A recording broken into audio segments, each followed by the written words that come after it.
श्री खाटू श्याम बाबा की कथा। खाटू नरेश की जय।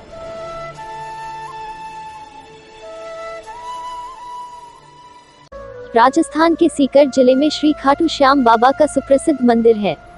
वैसे तो खाटू श्याम बाबा के भक्तों की कोई गिनती नहीं, लेकिन इनमें खासकर वैश्य, मारवाड़ी जैसे व्यवसायी वर्ग अधिक संख्या में है। श्याम बाबा कौन थे, उनके जन्म और जीवन चरित्र के बारे में जानते हैं।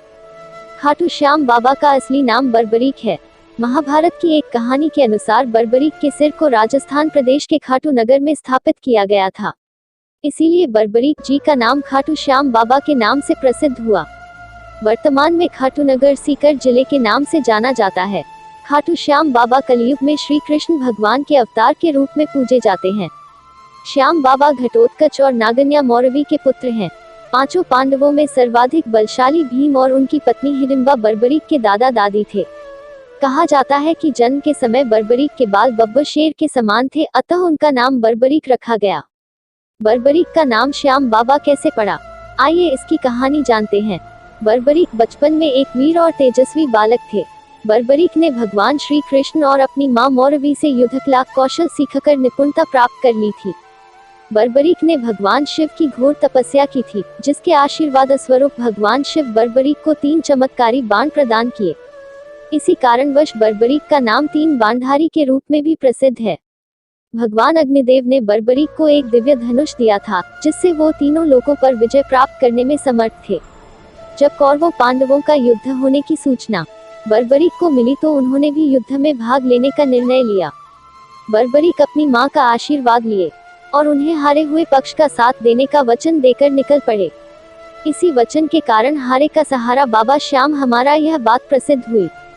जब बर्बरीक जा रहे थे तो उन्हें मार्ग में एक ब्राह्मण मिला। यह ब्राह्मण कोई और नहीं, भगवान श्री कृष्ण थे, जो कि बर्बरीक की परीक्षा लेना चाहते थे।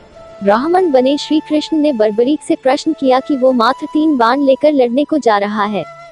मात्र 3 बाण से कोई युद्ध कैसे लड़ सकता है।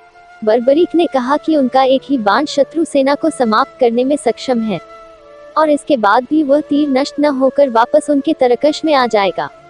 अतः अगर तीनों तीर के उपयोग से तो संपूर्ण जगत का विनाश किया जा सकता है। ब्राह्मण ने बर्बरीक से एक पीपल के वृक्ष की ओर इशारा करके कहा कि वो एक बाण से पेड़ के सारे पत्तों को भेद कर दिखाए। बर्बरीक ने भगवान का ध्यान कर एक बाण छोड़ दिया। उस बाण ने पीपल के सारे पत्तों को छेद दिया और उसके बाद बाण ब्राह्मण बने कृष्ण के पैर के चारों तरफ घूमने लगा। असल में कृष्ण ने एक पत्ता अपने पैर के नीचे छिपा दिया था। बर्बरीक समझ गए कि तीर उसी पत्ते को भेदने के लिए ब्राह्मण के पैर के चक्कर लगा रहा है। बर्बरीक बोले, हे ब्राह्मण, अपना पैर हटा लो, नहीं तो ये आपके पैर को भेद देगा। श्री कृष्ण बर्बरीक के पराक्रम से प्रसन्न हुए। उन्होंने पूछा कि बर्बरीक किस पक्ष की तरफ से युद्ध करेंगे। बर्बरीक बोले कि उन्होंने लड़ने के लिए कोई पक्ष निर्धारित नहीं किया है, वो तो बस अपने वचन अनुसार हारे हुए पक्ष की ओर से लड़ेंगे। श्री कृष्ण ये सुनकर विचारमग्न हो गए, क्योंकि बर्बरीक के इस वचन के बारे में कौरव जानते थे। कौरवों ने योजना बनाई थी कि युद्ध के पहले दिन वो कम सेना के साथ युद्ध करेंगे। इससे कौरव युद्ध में हारने लगेंगे, जिसके कारण बर्बरीक कौरवों की तरफ से लड़ने आ जाएंगे। अगर बर्बरीक कौरवों की तरफ से लड़ेंगे तो उनके चमत्कारी बाण पांडवों का नाश कर देंगे। कौरवों की योजना विफल करने के लिए ब्राह्मण बने कृष्ण ने बर्बरीक से एक दान देने का वचन मांगा। बर्बरीक ने दान देने का वचन दे दिया। अब ब्राह्मण ने बर्बरीक से कहा कि उसे दान में बर्बरीक का सिर चाहिए।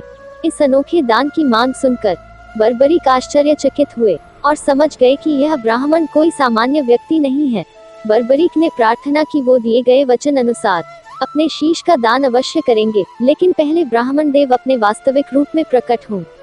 भगवान कृष्ण अपने असली रूप में प्रकट हुए। बर्बरीक बोले कि हे देव, मैं अपना शीश देने के लिए वचनबद्ध हूँ, लेकिन मेरी यह युद्ध अपनी आंखों से देखने की इच्छा है।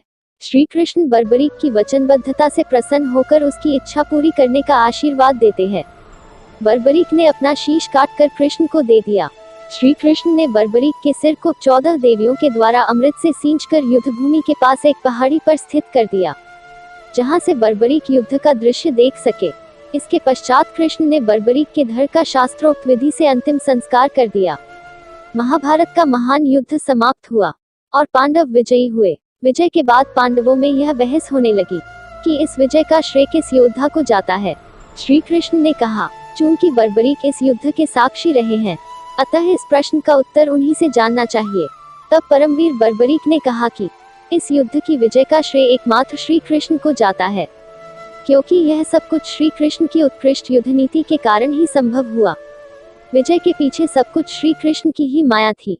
बर्बरीक के इस सत्य वचन से देवताओं ने बर्बरीक पर पुष्पों की वर्षा की और उनके गुणगान गाने लगे। श्री कृष्ण वीर बर्बरीक की महानता से अति प्रसन्न हुए और उन्होंने कहा, हे वीर बर्बरीक, आप महान हैं। मेरे आशीर्वाद स्वरूप आज से आप मेरे नाम श्याम से प्रसिद्ध होंगे। कलयुग में आप कृष्ण अवतार रूप में पूजे जाएंगे और अपने भक्तों के मनोरथ पूर्ण करेंगे। भगवान श्री कृष्ण का वचन सिद्ध हुआ और आज हम देखते भी हैं कि भगवान श्री खाटू श्याम बाबा अपने भक्तों पर निरंतर अपनी कृपा बनाए रखते हैं। बाबा श्याम अपने वचन अनुसार हारे का सहारा बनते हैं। इसीलिए जो सारी दुनिया से हारा सताया गया होता है, वो भी अगर बाबा श्याम के नामों का सच्चे मन से नाम ले और स्मरण करे तो उसका कल्याण अवश्य ही होता है। श्री खाटू श्याम बाबा की महिमा अपरंपार है। सश्रद्धा विनती है कि बाबा श्याम इसी प्रकार अपने भक्तों पर अपनी कृपा बनाए रखें। जय श्री श्याम।